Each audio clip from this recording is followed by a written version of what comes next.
With regards to the uranium market, it has a lot to do with how you see the market, how you see yourself as an investor and speculator. We talked in the Rule classroom here 3 or 4 months ago about the amount of hate that the junior uranium sector was experiencing and how there was a real good snapback trade coming. If you bought the junior uranium stocks as a consequence of the fact that they were oversold, you're up 30, 35, 40% on your money. If you're a trader, you might want to take some off the table. If you bought because you were expecting a snapback, and by the way, I bought expecting a snapback, the stock that I bought expecting a snapback is in the process of being sold as we speak. The majority of my own uranium shares, about 80% of my portfolio, I'm likely going to own for 4 or 5 years. I see the structure of the uranium business fundamentally changing. People who are interested in uranium, by the way, should revisit the uranium boot camp that we did. Yes, we did it several years ago, but 95% of the information in that boot camp is extremely timely today. What is changing is all beneficial, and that is this. The structure of the uranium business is changing from a spot market where prices between buyers and sellers are determined in an overnight market to a term market where prices are set contractually for periods as long as 20 years, adding certainty to both the buyers and the sellers around the quantity of uranium traded and the price at which it is traded. This certainty allows smaller companies that wouldn't otherwise be able to finance projects into production to, in fact, finance those projects into production because they can use the contracts with credit grade counterparties to reinsure the banks and the lenders about the stability, at least, of their revenues. It also allows lazy securities analysts, guys like Rick Rule, to be able to forecast top line revenues much more accurately and to be able to forecast margins more accurately than they would otherwise be able to the extent that we have access to the information in the term contracts. That's a very long-winded way of saying if you are a trader and you bought the uranium because it was hated, you might want to take some money off the table. If you're an investor, there's much more to come. Rick, did I hear you correctly say 80% of your portfolio consists of these stocks? 80% of my uranium portfolio. Okay, thank you. No, 80% of my uranium portfolio. Yeah, thank you very much. Okay, question coming in from Cohen about Meridian Mining. Seems there was a recent feasibility study, Rick. He asked, what's your opinion on the metal price assumptions in that study and your current ranking for Meridian? I haven't had a chance to review that feasibility study, so I have no opinion. Okay, from Zolt, is Ivanhoe Mines a contrarian opportunity now? That's a wonderful question. Albert, as you know, I threw out an invitation today to Robert Friedland to come on the classroom. He decided not to do that as a consequence of some pending news at Ivanhoe. The problem is serious. There's, underground seismic stability issues. We don't know anything right now. We do know that the company made the right decision, which is to say they evacuated all their workers from the mine, putting human safety above near-term profitability. We don't know anything about this. So in the near term, we can say nothing. The market's reaction has been vicious, selling off 30, 40%. I would remind investors that this deposit has a 40-year mine life, and a resolution of this problem likely takes place within 6 to 9 months. If you are looking at the deposit the way I am, which is to say receiving revenue from it from the rest of your time on Earth, what you try to determine is the period of maximum pessimism. I don't think we're at the period of maximum pessimism right now. We've had a pretty good shake, such a good shake that they are diverting capital and people to the Kamoa side of the deposit. And they're experiencing flooding now in the Kakula side of the deposit. So after they determine, or concurrently with determining the nature of the seismic event, they're going to have to dewater the mine, even while they worry about how to shore up the pillars and the roof. So this is a situation that won't resolve itself for at least 6 months, I would suggest. We may know how we're going to resolve it, but we won't have it resolved for 6 months. So there's lots more time for Mischief. I will almost certainly be adding materially, I mean really truly materially, to my Ivanhoe position. What I've learned is that when there are one-off events that cause the price of an asset I want to own to decline precipitously, at some point in time I need to act if I believe that they're one-offs.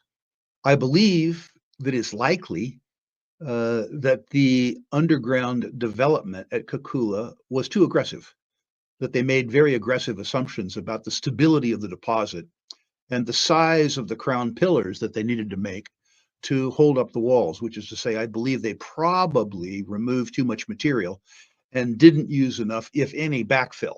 And I believe that in the future, as a consequence of that, that mining costs will have to go up, that you'll have to spend more money on support, that you'll have to leave more ore in place, that you will have to put more material back underground as paste, as fill. And I don't have any reason to say this, except the fact that I've watched circumstances like this over the last 40 years, and that's usually what happens. This is one of the best copper deposits in the world. This is the highest grade big copper deposit in the world. Has a long way to go. There's lots of exploration upside. I suspect that this is a one-off event, but I don't suspect that this is a one-off event that has already caused all the mischief that it's likely to cause. Yeah, that is the nature of engineering, right? You push aggressively and then you pull back when you've gone too far. Rick, you mentioned about not being at the state of maximum pessimism and that you want to add to your position. But I would imagine that trying to pick the point of maximum pessimism is like trying to pick the top. So how do you approach this? Do you approach this any differently? Like, shouldn't you be averaging in or something like that? How are you going to? First of all, I assume I'm going to get it wrong.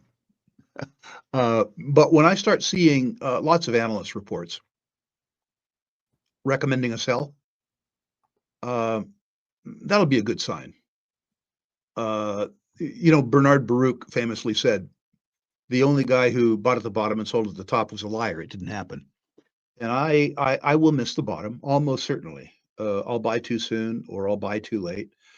But you don't need to get the tops and the bottom. You just need to cut a big fat slug out of the middle. And that's what I hope to do. Okay. David's interested in silver, wants to know about two names, Discovery Silver and Avino Silver. Just your comments and if a rating, if you have one. I own Discovery Silver. I have Discovery as a 5 as a consequence of recent market strength. Discovery Silver is becoming less of a silver mine and more of a mine developer. They had an interesting silver deposit and have an interesting silver deposit in Mexico. But what attracted me to the company is the track record of success around mine building enjoyed by the management team. I've known them for 30 years, watched them build a lot of value at various places. Very recently, of course, Discovery Silver, backed by Albert, our old friends at Sprott Capital Partners, SCP, and others, bought a mine in Ontario as part of the Newmont disposition. And they have vaulted now, or are in the process of vaulting from being mine developers to mine operators. The idea being that they will utilize the free cash flow from the Ontario operation, to pay down the debt associated with that, but also to fund the Mexican asset in production to grow the company over time. With a lower quality management team, I would probably be nervous about serving two gods, trying to do those things simultaneously. I have known this team for a very long time, and I think it is a good speculation as opposed to a certainty that they'll be able to pull this off. I also am a believer in higher gold prices and later higher silver prices, and I suspect that those will inure to the benefit of the company. With regards to Avino, I know it less well these days. My criticism of Avino was always that it was a high quality mine, but a small mine. And I have a prejudice against small mines. Both big mines and small mines have big risks, but small mines make you small money. Well, big mines can make you big money. And I like pro forma to take big risks in return for big rewards. The Avino people have been in Mexico for a very long time. I've known the Wolfen family for almost 50 years. They have been operating in Mexico for almost 50 years. They know they're part of Mexico very well. My understanding is that in addition to the legacy Avino mine, which, by the way, has been in production since the 1500s, that they have 4 other projects that they have acquired that they would like to put in production in the next few years. When I have a chance to get to know Avino better again, it may be that I'll be able to overcome my objection, my small mine objection. But at present, I don't own Avino. And at present, I have it as a 6. All right, Rick. I want you to elaborate on that a little bit. All rules have exceptions. So the exception to the small mine rule would be what? If there is enough operating synergy between the Avino mine and the mines that they're going to put in production, as an example, common processing facilities, where 3 or 4 mines put together, 3 or 4 small mines equals 1 big mine. Um, Small mining per se is very tough. I have probably invested in it or speculated in it 15 times in my career. I made money with Glamis. I somehow conspired to lose money with Mandalay, which is tough because the stock did very well. I just traded it poorly. um, but you know, the fact that I've had so few successes in 10 or 15 tries, that tells me that I'm better off staying with my own mantra. Right. But this sort of cumulative benefit could occur as a result of an M&A, right? Anticipated M&A. And you know, a lot of other people aren't troubled by that. In a bull market, all ships rise. And it might be that the generalist investor, when he or she comes into the precious metal space, doesn't care big mine or small mine. They are looking at production, they're looking at margin, or they're just looking for a narrative. It is very true that in the later stages of a bull market, the lower quality companies do better than the higher quality companies. I've learned for myself that when that begins to happen in spades, it's time for me to exit the space, but that's a different question. Right. And if you're interested in that paradox, I think Rick and I have had discussions about that marginality in the classroom in many videos. Rick, interest online in Cerro de Pasco. Jay wants to know, is this a 10-bagger opportunity? Antia asks, what is your opinion of the management? Well, first of all, I own Cerro de Pasco. I've known these people for a long time. One nervousness I have is that this team isn't as experienced in South America as I would prefer, although they are experienced in South America. Cerro de Pasco, for the people who don't know, is a historic mining district in Peru, one of the 10 biggest silver mines by cumulative production in the world. And the new incarnation, Cerro de Pasco, a Canadian listing, proposes to retreat the tailings from 500 years of silver production. The silver contained in the tailings would make it one of the largest silver resources on the planet. That's the rock that's left over from prior processing. Interestingly, you don't have to mine this stuff. You basically dredge it, regrind it, and take out the silver that the Spanish missed.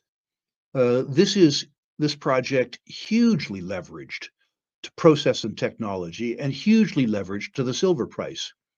When the questioner asks, could this be a 10-bagger? The answer is yes, as long as you give me access to the word could. This is hugely leveraged to higher silver prices, and this is also hugely leveraged to management's ability to handle grade and metallurgical variability in the tailings deposits, where the deposits themselves aren't homogeneous enough that you can understand them easily.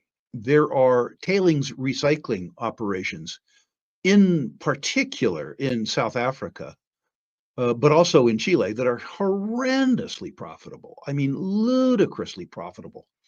I'm hoping that Cerro de Pasco is one of those. If it is, given the size of the contained resource, a lot of money can be made, but a lot can go wrong.